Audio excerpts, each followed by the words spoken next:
Tignan mo, parang hindi siya makapaniwalang tapos na ang kanilang laban. Maganda lahat pinakita niya dahil naibalik niya ang numero ng Hisoka. Pero hindi pa rin niya alam ang kanilang limitasyon. Hindi rin niya alam na nininervous na tayo dito. Kung sa bagay, susubukan ko rin yon kapag ako na naglalaro ang kapangyarihan ng Nen.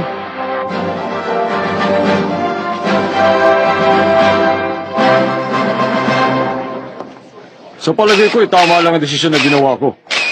Kaya lang, naisip ko rin na tapusin na kagad ang laban. Kahit sumama pa ang loob ng ating mga manonood. Dahil na rin sa sitwasyon ng dalawa nating manlalaro. Ang ginawa niya pala ay technical judgment. Ano yun?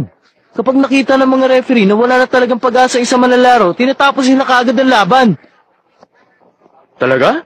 Dapat pala maging mautak ka rin sa pagpusta. Bago po namin makapanayam, ang manlalarong si Hisoka ay nawala po siya na parang bula.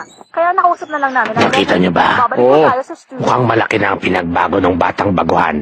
Nagulat ako dahil tumagal sa salabang yon. Hindi rin eh. Sa tingin ko hindi namang malaki ang pinagbago niya. Wala lang sigurong gana si Hisoka dahil ang kanyang kalaban ay bata. Kaya hindi niya masyadong ginamit ang kanyang Nen. Alam mo naman baliw yun. Sigurado nagpapasikat lang siya sa mga manonood. Kung seryoso siya, 3 segundo lang itatagal nun. Sang-ayon ako dyan. Hindi ba nakalaban na ni Guido ang batang yun at tinalo siya kagad? Kaya naniniwala ako sa kanya. Sadoso, huwag mo sabihin umuurong na ang buntot mo dahil sa bata. Alam mo naman na masyado akong maingat. Kaya hindi nila ako basta-basta matatalo. Kahit bata pa siya, hindi ako magiging mabait sa kanya.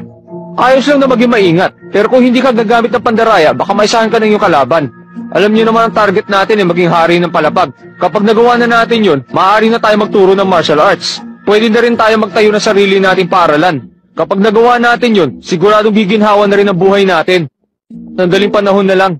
Sandali na lang at magiging hari na tayo ng palapag. Dahil dun kailangan natin maging maingat sa lahat ng ating gagawin. Kaya huwag tayo magmamadali.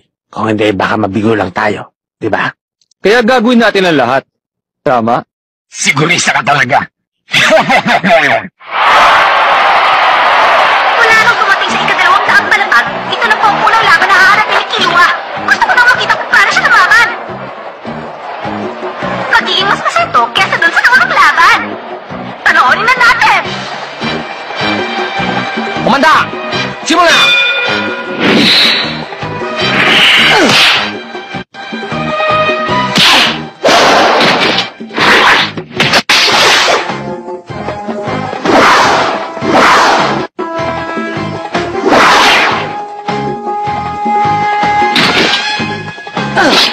Kunting na siya!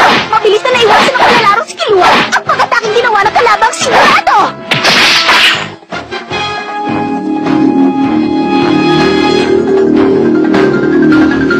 Siguradong may hirapan na siyang iwasan ngayon si Ginong Killua! Tama. Dahil ang ginagamit ni Dorado sa kanyang pakikipaglaban ay 2 uri ng Nen. Delikado si Ginong Killua kaya kailangan mag-ingat siya! Huwag kang sumigaw. Magsisimula na sigurado! Ano kaya ang gagawin ni Killua?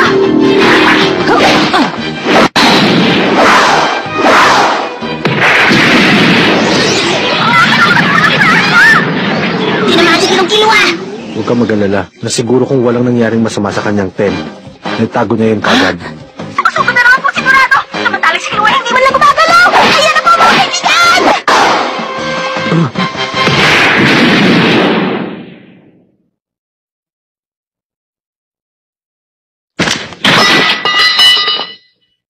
Magsakda si Dorado! Ang nagwagi si Killua! Ah! Sinasabi ko na nga ba? Nangyari si Killua sa isang mata! Magdala kayo ng stretcher. Ano? Ang sabi ko, magdala kayo ng stretcher! Ginonggon, nagawa rin ni Ginong Killua! Napakalakas talaga niya! Magkasing galing talaga kayong dalawa! Hindi ko alam yung sa akin. Sigurado si Killua. Masyado na siyang malakas ngayon. Matapos niya matutunan ng Nen. Pwede na siyang ikumpara sa hari ng palapag. Ginong Killua, ibang klaseng ginawa mo! Ang galing mo talaga! Akala mo lang yun. Yung huling ataking ginawa mo, akala ko sumablay ka! Oo nga, nanalo nga ako.